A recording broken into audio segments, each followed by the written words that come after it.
Om Namo Bhagavate Sri Ramanaya.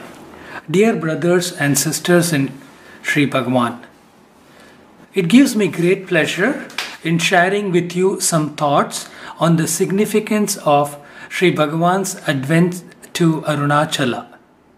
We celebrated the 125th anniversary of Sri Bhagavan's advent to Arunachala on September 1st this year.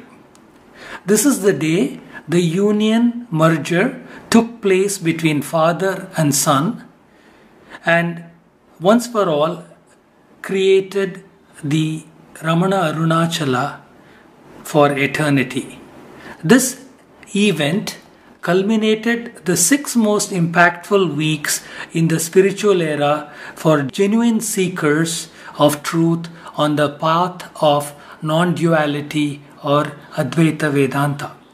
6 weeks prior in Madurai, in July, by an intense sadhana lasting barely half an hour, Sri Bhagavan completed a sadhana of many lifetimes for most sadhaks.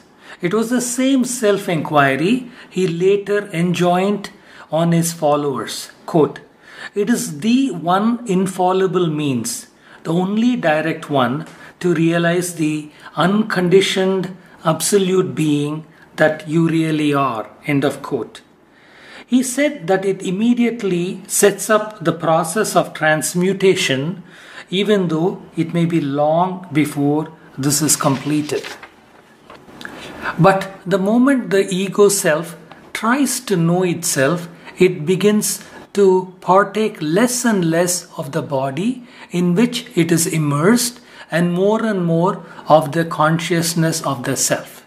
Bhagavan quotes his experience as follows in Arunachala Ashtakam verse 2. "Kandavan evan enak karuthinul nada, kandavan indrida nindrathu kandeen." This translates as, "When I scrutinized within my mind, who is the seer? The seer became non-existent and saw which remained, that is the self." No one can end his journey till the allotted time. It was the morning of September 1st, 1896, 3 days after leaving home when Sri Bhagavan arrived at Tiruvannamalai station. With quick steps, his heart throbbing with joy, he hastened straight to the great temple. In a mute sign of welcome, the gates of the 3 high compound walls and all the doors, even that of the inner shrine, stood open.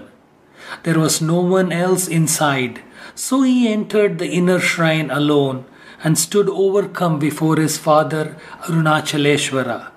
There, in the bliss of union, was the quest achieved and the journey thus ended. This description was no poetic license on the part of Sri Bhagavan. Author John Grimes, while researching his book Ramana Maharshi and the Crown Jewel of Advaita, was able to trace records of the temple. It seems that on September 1, 1896, there was a serious audit of the temple accounts, and as the temple authorities were busy doing it, the coast was completely clear for Bhagavan to enter the inner sanctorum directly.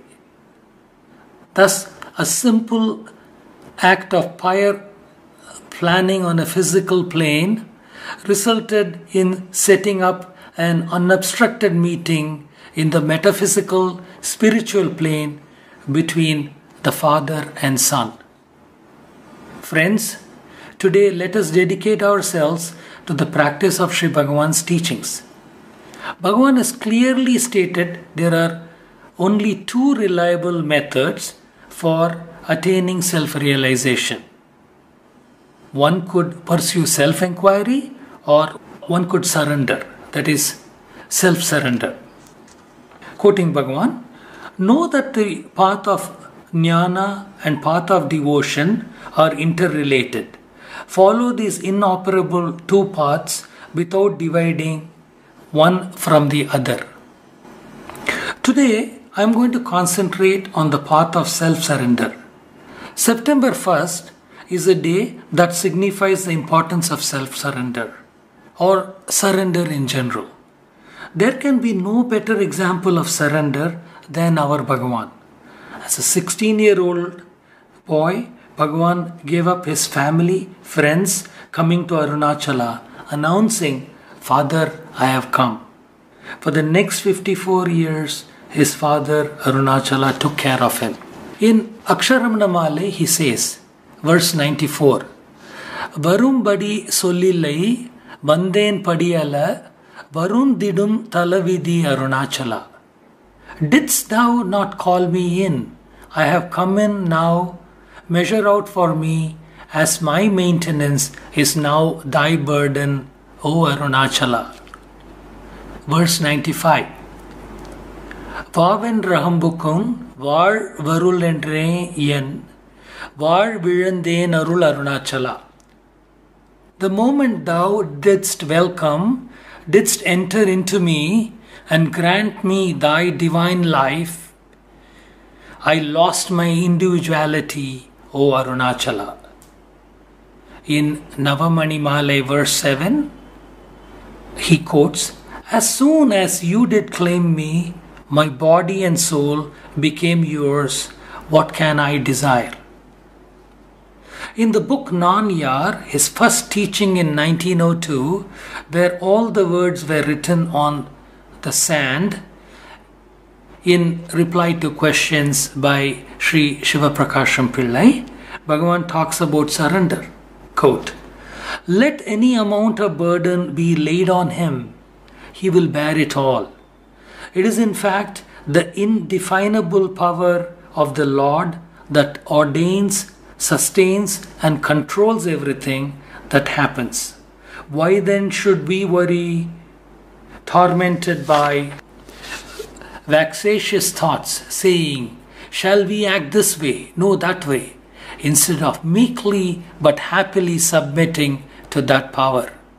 Knowing that the train carries all the weight, why indeed should we, the passengers traveling in it, carry our small individual articles of luggage on our laps to our own great discomfort instead of putting them aside and sitting at perfect ease?"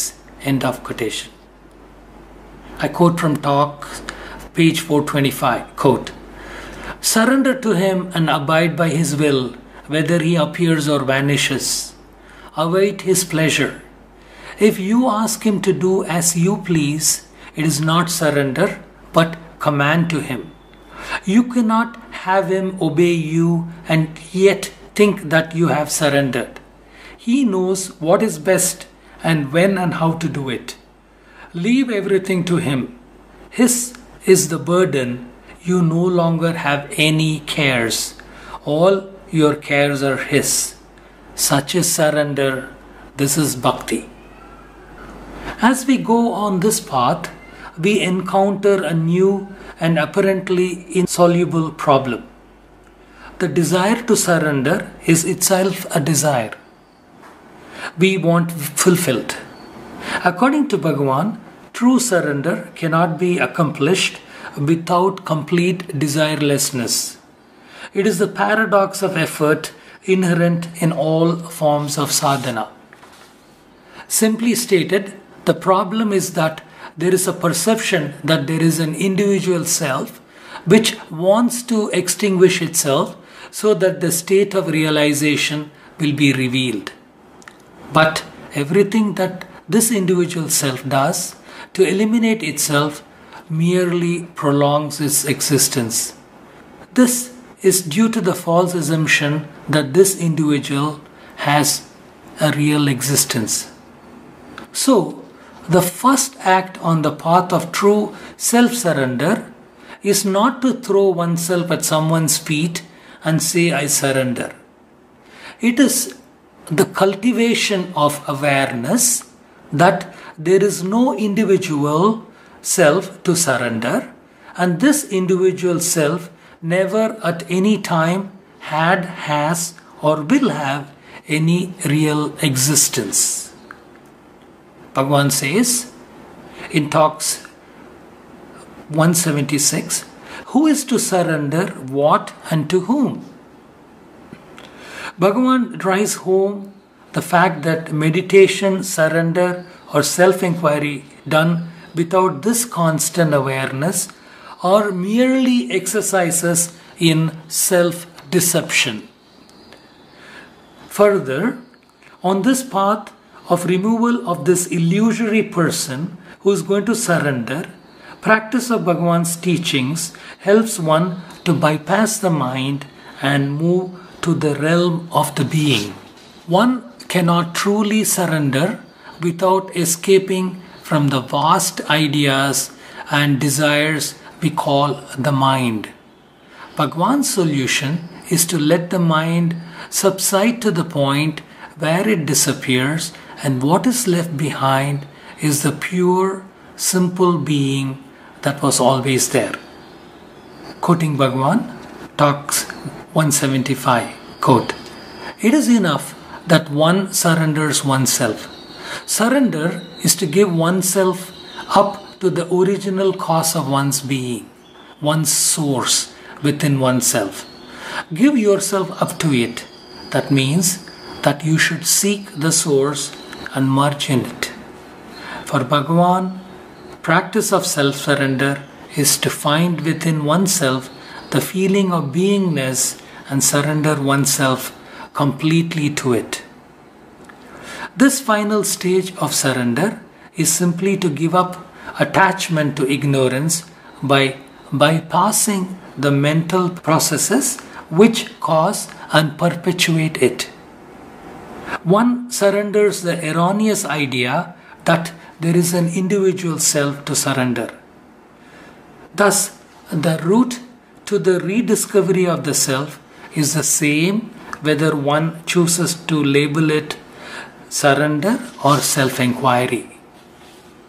The final state of realization to take place is the definite elimination of ignorance, and it is a matter for the self. Bhagavan says that one's effort can only take us to a certain point, and after that, the self, which one can call God, Guru, as Bhagavan says, the self, God, Guru are all the same. The self takes over and takes us to the final goal. Friends, today I want to re-emphasize that the act of surrender is not a passive one, but a dynamic process which has to be done with the complete loss of the notion of mind or the person, and that will take us to the self-realization. This is being assured by our Bhagavan. Om Namo Bhagavate Sri Ramanaya.